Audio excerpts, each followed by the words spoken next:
നമ്മളിൽ പലരും പല പ്രകൃതക്കാരാണ് ഭക്ഷണത്തിൻ്റെ കാര്യത്തിൽ. ചില ആളുകൾ മിതമായിട്ട് ഭക്ഷണം കഴിക്കുന്ന ആളുകളുണ്ടാകും. ചില ആളുകൾ നല്ല കിട്ടിയതെല്ലാം അടിച്ചു മാറുന്ന ആളുകളുണ്ടാകും. ഭക്ഷണത്തിൻ്റെ മുമ്പിൽ യാതൊരു വേർതിരിവില്ലാത്ത ആളുകൾ. മറ്റു ചിലർക്കോ ചില പരിമിതികൾ, മധുരം പറ്റില്ല, ഉപ്പ് പറ്റില്ല, അങ്ങനെ ഓരോന്ന്, എരിവ് പറ്റില്ല, പുളി പറ്റില്ല എന്ന് പറഞ്ഞിട്ട്.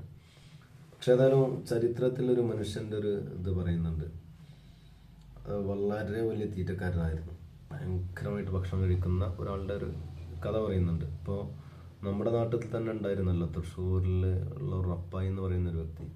അല്പം വർഷങ്ങൾക്ക് മുമ്പ് ആൾ മരിച്ചുപോയി. ഒരു വല്ലാത്ത അത്ഭുത തീറ്റക്കാരൻ. അതേപോലത്തെ ഒരു ചരിത്രം പറയുന്നത് ഇത് നജിദിൽ നടന്നൊരു സംഭവമാണ്. സദഖത്ത് ബിൻ അബ്ദുല്ലാഹിൽ മാസ്നി എന്ന് പറയുന്ന ഒരു വ്യക്തി, അദ്ദേഹത്തിന്റെ കല്യാണ ദിവസം എല്ലാ നാട്ടുകാരെയും കുടുംബക്കാരെയും എല്ലാവരെയും അദ്ദേഹം ക്ഷണിച്ചിട്ട് അദ്ദേഹം ഭക്ഷണം കൊടുക്കുന്ന സമയത്താണ് ഒരു വ്യക്തി, ഹിലാൽ എന്ന് പറയുന്ന ഒരു വ്യക്തി വരുന്നത്. അങ്ങനെ വ്യക്തി വന്നു. അദ്ദേഹം അവിടെ ഭക്ഷണത്തിന് വേണ്ടിയിട്ട്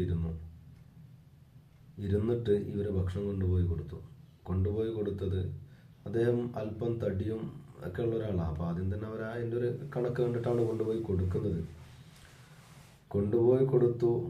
കൊടുത്ത സമയത്ത് ഒരു പാത്രം നിറയെ പത്തിരി ഉണ്ടാക്കിയിട്ടുണ്ട്. അറബികൾ കഴിക്കുന്ന ആ ഗോതമ്പ് പത്തിരി പോലത്തെ സാധനം തന്നെ, വലിയ സാധനം. അതിന്റെ കണക്ക് പറയുന്നത് 1.5 സോ കൊണ്ട് ഉണ്ടാക്കിയ പത്തിരികൾ. ഓരോ പത്തിരി 1.5 സോ കൊണ്ട് ഉണ്ടാക്കുന്ന പത്തിരി. അതായത് ഇന്നത്തെ ചില നാടുകളിലൊക്കെ വീശിയടിക്കുന്ന വലിയ റൊട്ടി പോലത്തെ സാധനം, ഇങ്ങനത്തെ വലുതാണ് ഉണ്ടാക്കിയത്. ഏകദേശം 3-4 കിലോ വരും.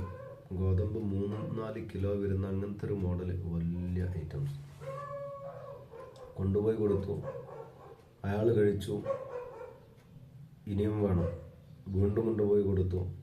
ഏകദേശം 10 പാത്രം അതുപോലത്തെ പത്തിരി കൊണ്ടുപോയി കൊടുത്തിട്ട് അവസാനം കുടിക്കാൻ വെള്ളം, അവരൊരു മര്യാദ മുന്തിരിയുടെ വീഞ്ഞാണ്, അത് കൊടുത്തു. അദ്ദേഹത്തിന്റെ മുമ്പിൽ കൊണ്ടുപോയി വെച്ചപ്പോൾ ഈ വീഞ്ഞ് വെച്ച പാത്രം, വലിയൊരു ഭരണി, അത് അതേപോലെ പിടിച്ചിട്ട് വായിലേക്ക് കമിഴ്ത്തി. നമ്മളൊക്കെ ബോട്ടിൽ കമിഴ്ത്തും പോലെ വലിയൊരു ഭരണി ചാടി, പഴയ കാലത്തെ ചാടി, ഈ ഒരു ചാടി അതേപോലെ വായിലേക്ക് വെച്ചിട്ട് അങ്ങനെ കുടിച്ചങ്ങ് തീർത്തു. അങ്ങനെ ഇദ്ദേഹം പറയാണ്, ഈ കല്യാണത്തിന്റെ പുതിയാപ്പിള പറയാ, ഞങ്ങള് എണ്ണി നോക്കി, അയാൾ കഴിച്ച ഭക്ഷണം എണ്ണി നോക്കി, 200 പത്തിരിയാണ്. 200 പത്തിരി, അതുപോലെ ഒരു ചാടി നിറയെ വീഞ്ഞും. ഇതും കഴിച്ചിട്ടാണ് ഇയാള് സ്ഥലം വിട്ടുന്നത്. അദ്ദേഹം ഒന്നുകൂടി കൂട്ടിച്ചേർക്കുന്നുണ്ട്, ആ കാലത്ത് നജിദിൽ ഇതേപോലെ ഭക്ഷണം കഴിക്കുന്ന ഒരാളും ഉണ്ടായിട്ടില്ല.